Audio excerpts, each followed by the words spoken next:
à la suite et écoutez, j'ai le manga mais il est pas sur mon bureau et pour le coup, Moi, je l'ai, je peux le montrer si tu veux. bah tiens, Regarde, je montre-le l'ai en sorti vite attendant, fait. je vais aller chercher mon exemplaire. Alors, honnêtement, c'est la fab la plus belle des éditions Bayane en fait qu'ils aient jamais faite. Il y a pas photo, hein. La couve est en hardcover. Franchement, la reliure est très belle. T'as un travail sur les liserés, l'impression à chaud. Tu as de la dorure. Enfin, il y a marqué Deluxe, ils se foutent pas de ta gueule, hein, pour 15 balles, hein. Honnêtement, s'ils me font ça sur Karakuri Circus, hein, c'est quand ils veulent, il n'y a aucun problème, hein. Je mets 15 balles comme ça tous les jours, hein. Non, c'est pareil, pas tous les jours. Faites ça tous les 2 mois si vous voulez. Franchement, mais c'est vraiment très très beau. C'est un très beau one shot. Et en plus, c'est une impression couleur, hein. Donc là-dessus, c'est tout en couleur. Ouais, c'est tout en couleur, tout le long. Et la colo a un travail. Bon, du coup, effectivement, tu as un aspect conte qui est tout le long du titre. Conte cruel quand même, parce que moi, du coup, j'ai lu que le premier chapitre, mais si c'est comme ça tout le long, c'est pas pour dormir le soir, hein. T'es quand même sur des trucs qui. Alors, c'est beau, mais. La colorimétrie, elle reste la même toutes les pages? La colorimétrie reste la même tout le temps. Ouais. La colorimétrie est la même tout le temps. Je suis de retour, donc j'ai le modèle pas ouvert. Putain, mais les doubles. T'as une double page à la fin qui est quand même magnifique, hein. Là, tu vois bien la palette de couleurs du truc, très pastel et tout. Un peu plus haut. Un peu plus haut, tiens. C'est très très chouette. Hop. Et du coup, effectivement, voilà. Alors, un livre étonnamment original pour Meian qui ne nous a pas habitués en fait à sortir des titres de cette manière-là et surtout avec du coup tout ce packaging, j'ai envie de dire. Il est magnifique. Il est magnifique, il est sublime. C'est leur plus beau titre, hein, en fait, hein, en termes de communication. C'est un objet superbe, vous voyez. C'est un bel objet, hein. C'est un très bel objet. Bon, ça, c'est un bandeau, c'est un hobby, hein, évidemment. Il n'est pas... Vous pouvez l'enlever, hein, si vous préférez. Je l'ai enlevé, moi. Pour l'instant, je le garde. Et donc, effectivement, à l'intérieur, comme ils viennent de vous l'expliquer, hein, on a une intégralité... on a une intégralité de pages colorées avec différents types de nuances selon les histoires, puisque Magica est un recueil de contes. C'est des contes qui sont pas pour les enfants. Moi, personnellement, je n'irais pas faire lire ça à mon enfant, même si en vrai, quand on y pense, en vrai, les contes de Grimm et de Perrault, si on les a pas... Ah, ils sont un peu crus. En vrai, ils sont un peu crus aussi, tu vois. Ouais, en vrai, ils sont un peu crus aussi. Et ici, on est également face à des histoires plutôt cruelles, hein, plus que crues. Mais c'est intéressant, cet univers, comment il a été mis en place et créé à partir de... En fait, c'est comme si on est tout en haut dans le ciel, dans les nuages par exemple, même si en vrai on est dans la lune, et que en fait de tout là-haut, on observe l'humanité, on observe le monde, et en fait on en fait des histoires. Et on se sert du coup des sentiments des humains pour raconter des choses. Et c'est un petit peu comme ça qu'on peut le voir, puisque du coup on va suivre au tout début, deux protagonistes. Je crois que c'est... Au début ça nous parle de magiciens. Au début on parle des magiciens. Et très rapidement, voilà, on découvre ces deux protagonistes. Il y a Magica, une espèce de créature avec des serres, là, avec des cornes, comme un cerf en fait, qui apparaît. Et il y a son petit protégé, voilà, qui doit aller se coucher, enfin non, même pas se coucher, mais il finit par se coucher à la fin. Un gros spoil, il va se coucher. Incroyable. Mais au début de l'histoire, ils doivent aller quelque part. Il fait ah non, je veux pas aller quelque part, je veux que tu me lises des histoires. J'ai fait ah, ça commence déjà à m'énerver, on dirait mon fils. Il n'a pas particulièrement l'air jeune, hein, mais on ne sait pas trop avec le style du dessin de cet artiste. On n'arrive pas trop, moi personnellement j'arrivais pas trop à réaliser qui est un adulte, qui est un enfant. Ça m'a l'air un peu compliqué cette histoire. Donc je suis partie du principe que le protagoniste devait être jeune. malgré tout. Et donc, ils vont aller à la grande et incroyable et fabuleuse bibliothèque. On voit un petit bout d'ailleurs de la bibliothèque tout à droite des 3 pages sélectionnées. Vous avez en gros la bibliothèque avec tous les livres et l'espèce de toit en verre qui permet du coup de profiter du ciel étoilé, qui est magnifique. On est vraiment dans quelque chose d'extrêmement onirique. Et c'est là que les histoires vont commencer. On est littéralement dans Père Castor.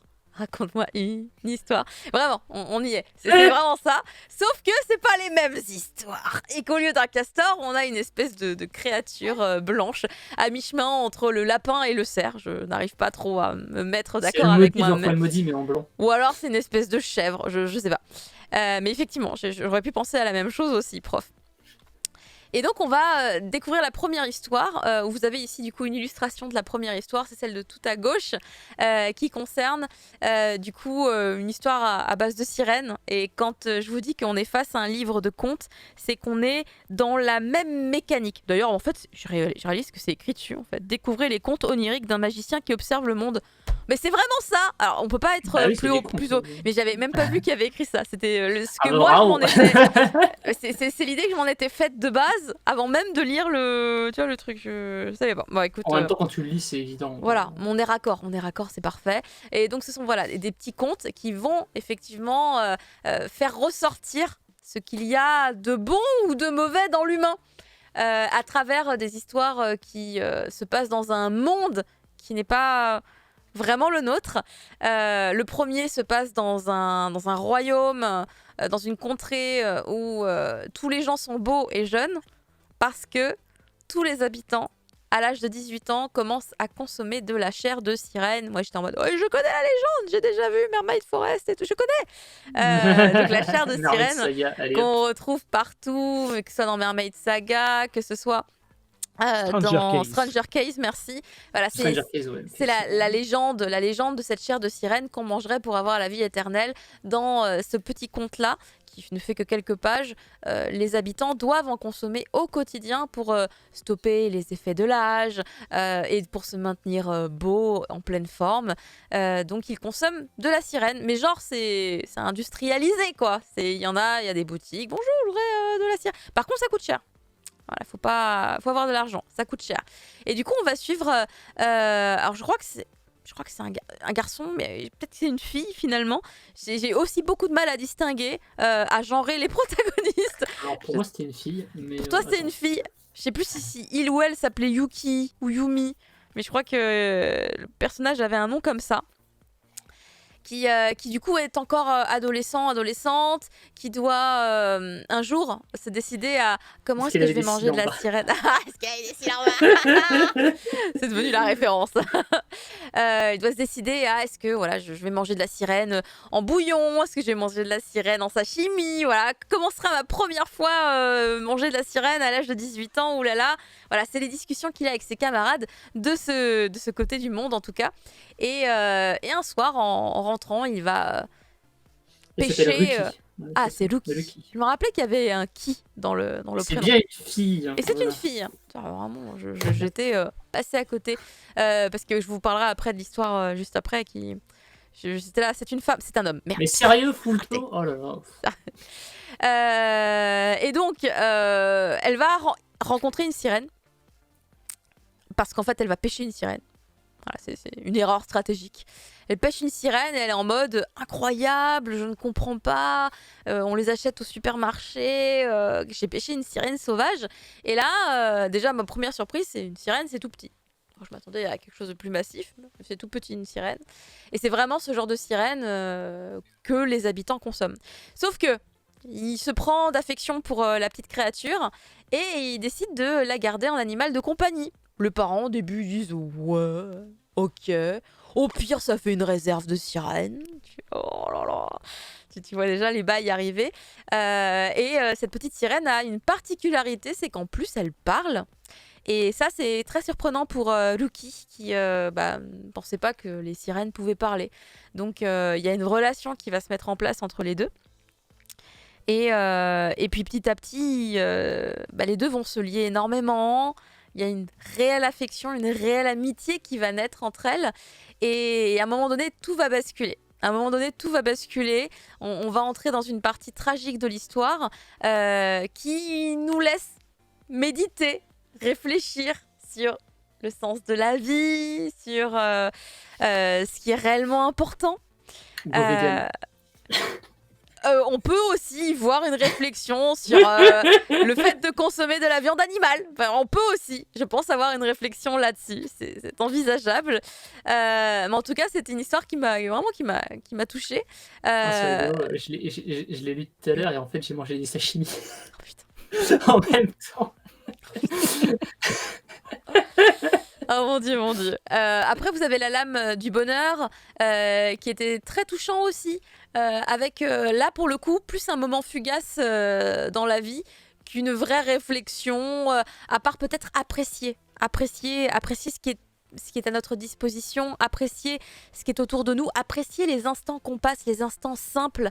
Je pense que c'est un peu la réflexion qu'il faut avoir dessus, puisque La Lame du Bonheur, on suit deux personnages qui ont du coup une réflexion tout à fait différente sur le sens de la vie. On a un cuisinier qui était avant un militaire, un mercenaire, mais qui n'arrivait pas à tuer d'humains. Par contre, c'est un chasseur incroyable, il tue tous les gibiers du monde, aucun souci. Et en plus, c'est un cuisinier hors pair. Tu manges sa nourriture, tu pleures de joie, tellement c'est bon. Et il va faire la rencontre d'un autre militaire, mercenaire, combattant, guerrier, qui, pour le coup, lui, n'arrive pas à tuer les animaux, mais arrive à tuer les humains. Parce qu'il n'arrive pas à tuer s'il ne se dit pas que sa vie est en jeu.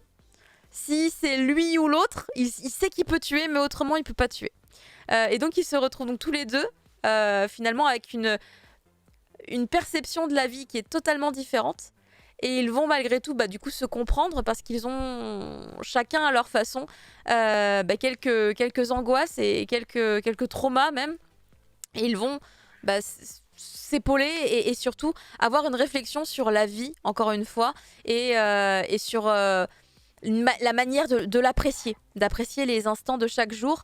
On a aussi un conte qui est très très très particulier sur un univers un peu, pas tout à fait post-apo, mais presque, avec les gens riches qui vivent dans un vaisseau, les gens pauvres qui vivent dans la terre, mais alors littéralement dans le ghetto, et qui doivent s'entretuer pour avoir le droit de vivre, qui doivent s'entretuer pour avoir le droit de boire de l'eau. Enfin, c'est vraiment... Je connais, c'est Gun, moi, ça.